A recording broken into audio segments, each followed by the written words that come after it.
going to need a little bit more leverage to loosen these screws up.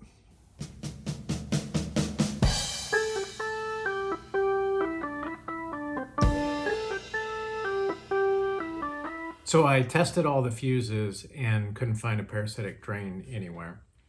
And then I read that the alternator could be a drain, particularly if there's a diode that goes bad in the alternator.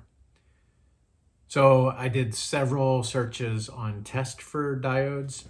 Take your multimeter, set it to the ohms reading, and then take the positive side and put it on the terminal that comes out of the alternator and goes to the battery.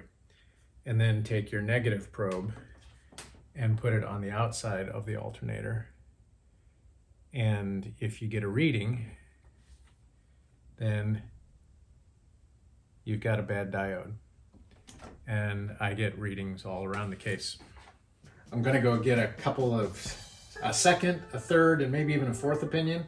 And what I'm going to do is I'm going to go test drive a couple auto repair shops. A couple of things, I'm going to have them test the alternator and see if they can tell me if they're seeing the same drain that I'm getting out of that. And then second, I'm going to borrow a steering wheel puller for the steering wheel project. O'Reilly's tested the alternator. They brought out the device that looks just like the one they have at AutoZone. She clipped it onto the battery, tested the battery, then had me start the car and said everything looks good. Battery looks good, the alternator looks good. And I told her that I thought it may be draining and have a negative on the diode, and she just pointed to the screen and it had diode passed. Napa Auto Parts, they did a much more thorough test, so had me start the engine, rev the engine, turn off all the full load, turn on high beams and blowers, rev the engine again, and gave me a nice full printout that basically said everything, all systems check.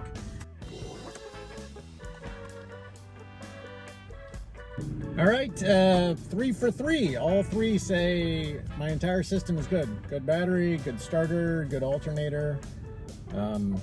So now I'm a little confused.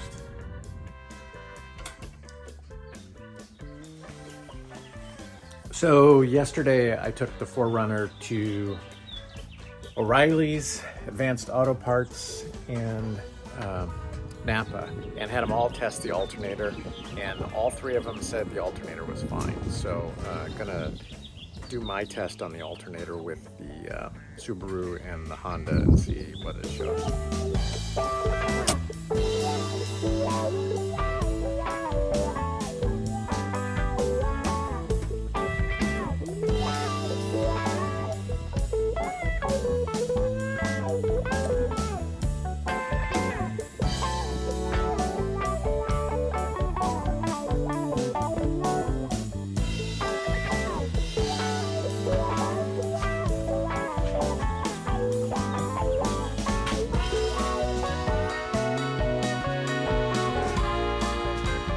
All right, so it's back to the drawing board on the alternator. The 3 auto parts stores all said it was good, and I just did the same test on the Subaru, and I got the same result that I got here on the 4Runner. Time to think like a scientist, time to OODA loop it, go back and take it from the beginning. I need to relearn what I'm doing on the multimeter, do a little bit more research. So for now, I'm going to focus on a project that I can make some progress on. I got a new cover for the steering wheel. I'm going to take this steering wheel off, remove this leather, and try to resurface it with the new one that I have. I'm sure I will make lots of mistakes along the way.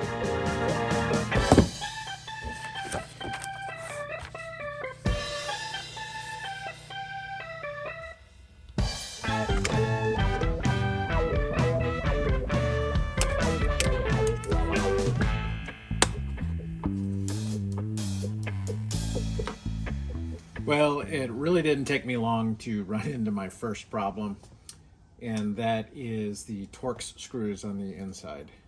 I have a Torx T30 that I can use to access it, but the screws are so tight that I can't loosen them. So I think I'm gonna have to go get, for the bolt that holds it in, get I can't think of the name of it, but basically a ratchet, a long handled ratchet, because I don't have one big enough, that you can set the tension on so that it goes to a certain tension.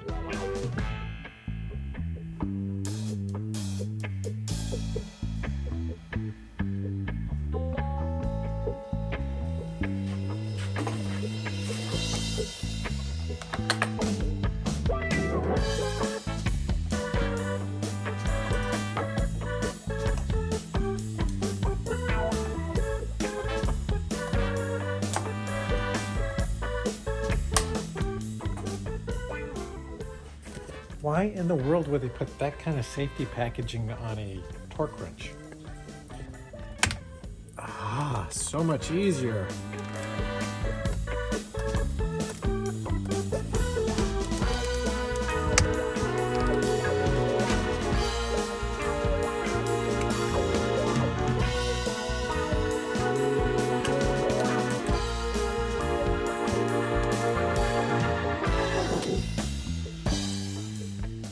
All right, so that's the airbag.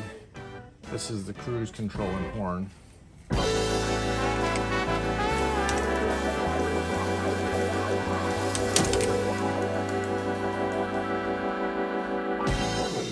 Okay, this isn't making much sense to me.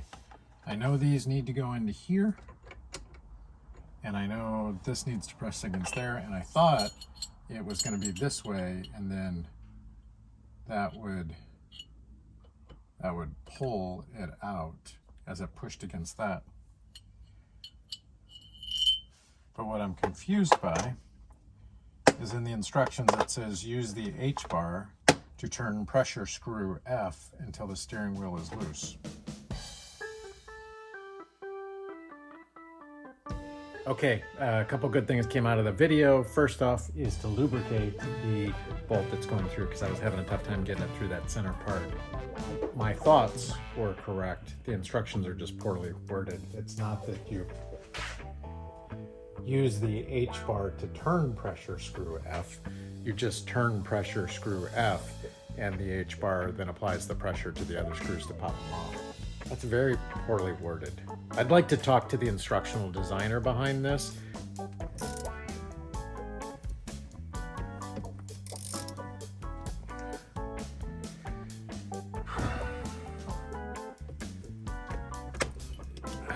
There we go. I guess it's a good thing that the steering wheel doesn't come off so easily.